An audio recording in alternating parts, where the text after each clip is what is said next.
ቀጥታ ወደ ደግሞ ወደ ደቡብ አካባቢ ከሚገኘው ቃለ መጠይቅ ከምናደርግለት ከአቶ መላኩ ጋር አልፋለሁ። ጤናስና አቶ መላኩ አቤት ጤናስልኝ የቀድሞ የክሪኬት አባል ስለሞላ እንደውም አቶ መላኩ በጣም እናመሰግናለን። ከኔ አጠገብ ደግሞ የሻለቃይቸው አለ የደጀን እዝ ተወካይ እዚህ ስቱዲዮችን ይገኛል። አቶ መላኩ እናንተ አካባቢ እንዴት ነው? ብዙ ሚሳኤሎች ይተኮሳሉ? ከመጠለያ ቤቶች ትሄዳላችሁ? የተጎዳ ቦታ አለ? ባለፈው እናስታውሳለን በርሸባ ላይ ሆስፒታሉ ላይ በጣም ትልቅ ጉዳት ደርሶ ነበረ። ዘንድሮ አሁንስ እንዴት ነው?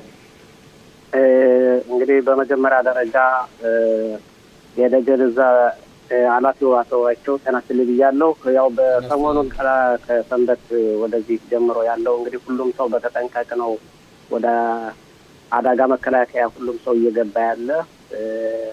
ከብርሸባ እንኳን እስካሁን አልወደቀም ነበረ። ዛሬ ነው የወደቀ። አሁን ከ40 ደቂቃ በፊት ከብርሸባ መካከል ላይ ወድቋል። መካከል ላይ ወድቋን ሲባል ወድቆ ጉዳት አድርሷን ወይስ የተፈናጠረ ነው? ሚሳኤሉ ራሱ ነው የወደቀው? እንዴት ነው የወደቀው? እንግዲህ ግራንድ ክኒዮል የሚባል አለ። ትልቅ ክኒዮል ነው። ከክኒዮሉ ካለው አሃንያ ነው የወደቀ። ከአሃንያው ከወደቀ በኋላ ከሃናያ ማለትም የመኪና ማቆሚያ ቦታዎች ማለት ነው። ማቆሚያ አዎ። ከዚያ በመፈንጠር ከመኪና ውስጥ የነበሩ ሰዎች፣ በኪቢስ የነበሩ ሰዎች እንደውም አልፎ ተርፎ እንደውም ልክለት ነበር ለጋሽ ተስፋዬ ቤቶች ደግሞ ነበሩ።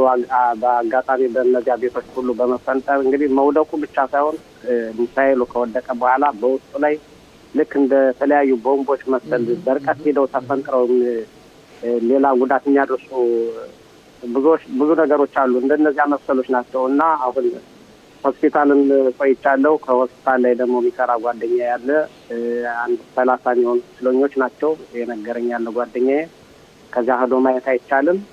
ወደ 30 ቁስለኛ የሞተ የለም። በድንጋጭም ሆነ በተለያየ ነገር 30 ወደ ሆስፒታሉ መጥተዋል። በምርመራ ላይ ነው፣ ግን ጉዳት የደረሰበት የለም።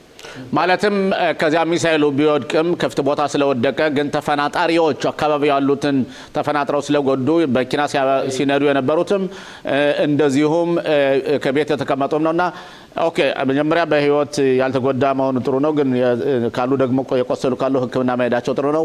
እዚህ በተመለከተ አስተያየቱ አይቸው መናገር የሚፈልገው ወይ የሚጠይቀው ነገር ካለ አቶ አይቸው። አመሰግናለሁ። አቶ መላኩ እናመሰግናለን። አንተ እንደምትለው እንግዲህ እውነት ነው።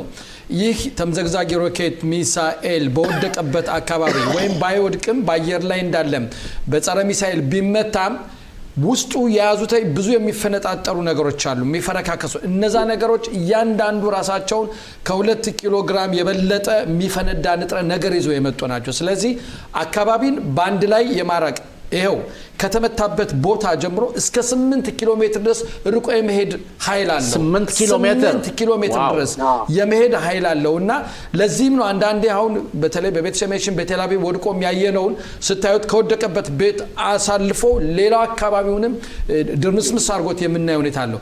ለዚህም ነው እንግዲህ በተቻለን መጠን ያህል አስተማማኝ ወደሆነ ወደ አደጋ መከላከያ መጠለያ እዚህ ላይ አቶ ጥሩ በጣም እናመሰግናለሁ። አቶ መላኩ ልጠይቅ የመፈለኩት እናንተ ጦርነቱ ከመምጣቱ በፊት የከተማ ከንቲባው የደጀን እዙ ህዝቡን አስጠንቅቆ ነበር? መረጃ ተቀብሎ ነበር? ህዝቡ ጥንቃቄ አድርጎ ነበር? እንዴት ነው? እንግዲህ በመጀመሪያ ደረጃ ይቅርታ በሰንበት ቀን ከተኛንበት ያው 7 ሰዓት ይሆናል ከጠዋቱ ኢመርጀንሲ አላርት ወይም ደግሞ የአደጋ ማስጠንቀቂያ ሚሴጅ የተላከ ነው።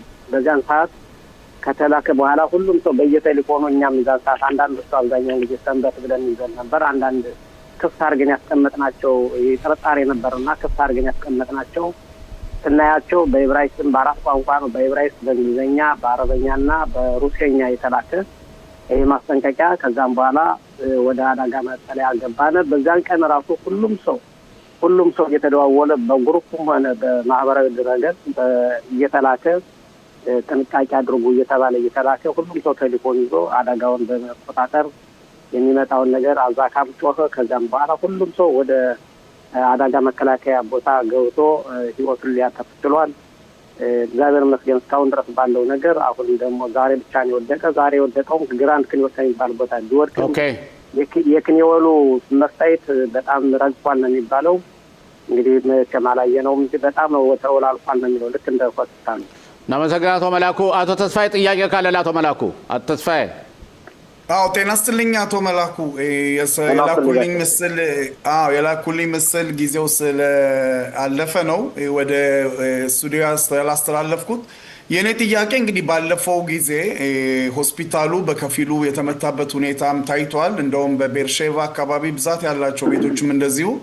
በአሁን ሰዓት በይህን ጦርነት ባስመለከተ በዛሬው ዕለት የነበረውን ክስተት ተናግረዋል። ግን እንዴት ነው አዲስ የወጣ መመሪያ አለ ህብረተሰቡን የሚያስጠነቅቅ ሁኔታዎች ከሆስፒታሉ ውስጥ እንዴት አይነት እንቅስቃሴ እየተደረገ ነው? እንግዲህ ሆስፒታሉ ከአሁን በፊት አደጋ ከደረሰ በኋላ ሁሉም ሰው ጥንቃቄ በማድረግ በየመዋለጃው ክፍል፣ በየጤናው፣ በየምርመራው ያሉ ሁሉ በሙሉ ራሱን የቻለ አደጋ መከላከያ በአጠገብ ላይ ቦታውን በመልቀቅ ሁሎችም መከላከያ የሚባሉ አሉ ወይም ደግሞ የማዋለጃ ቦታ አሉ። እነሱም ሁሉ በመልቀቅ ሁሉም ሰው በጥንቃቄ ነው ያለ። ከዚያም ባሻገር ደግሞ የደጁ በመያዙ ሰው መሰረት ሁሉም እየተገበረው ነው ያለ እና እግዚአብሔር ይመስገን ያው ዛሬ የሰው ሞት ባይደርስ ብዙ በድንጋጤ በመፈናጠር እንደ ቅድም እንዳልኩት እንደነዚህ አይነት አደጋዎች ነው። አሁንም ህዝቡ በተጠንቀቅ ነው ያለ። ምክንያቱም የሚወድቀው ቀላል ነገር አይደለም። እንደነ ሐማስ እንደነ ፍልስጤሞች ውርዋሩ አይደለም። ከበድ ያለ ጉዳይ ስለሆነ ይህ ሚጥላት እና ያስቀረው ይባላል። ግን ያው በገሽመሽ የደረሰው አሮጌ ከመሆኑ አንጻር ነው እንጂ በስነ ስርዓት እንደሚያስቀር 100% እረጋገጣለሁ። ያው ፍልጣሪውን ጉዳት እንደሚያደርስ ነው። ሁሉም ሰው በተጠንቀቅ ነው ያለ። አቶ መላኩ በጣም እናመሰግናለን። በእውነት ለሰጠን የቦታዊ መረጃ ሁለተኛ እስከምንገናኝ ድረስ እናመሰግናለን እላለሁ። እግዚአብሔር ይስጥልን።